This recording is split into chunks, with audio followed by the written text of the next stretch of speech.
दलित panther चळवळीचे संस्थापक कवी नामदेव ढसाळ यांच्या जीवनावर आधारित चल हल्ला बोल या चित्रपटाला प्रमाणपत्र नाकारणाऱ्या सेन्सॉर बोर्डाच्या अधिकाऱ्यांविरुद्ध कारवाई करावी अशी मागणी केली जाते। दरम्यान यावर आता नामदेव ढसाळ यांच्या पत्नी आणि कवयित्री मल्लिका अमीर शेख यांनी पत्रकार परिषद घेत नाराजी व्यक्त केली।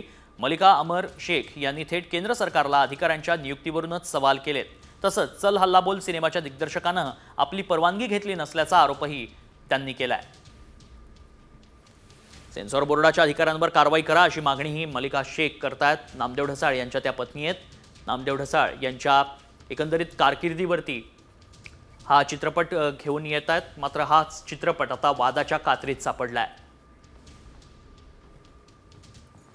सगळ्यात महत्त्वाची गोष्ट म्हणजे आणि अत्यंत दुःखाची गोष्ट एक शोकांतिका आहे मराठी माणसाची, की त्यांच्या मातीतच आणि मराठी भाषा दिनाच्या दिवशी या लोकांनी नामदेव ढसाळ कोण आहे हे विचारणारी मुद्दाम दरपोक्ती करणारा माणूस त्याला ताबडतोब त्याचं निलंबन केलं पाहिजे। आणि मी आता तीव्र शब्दात निषेध करते।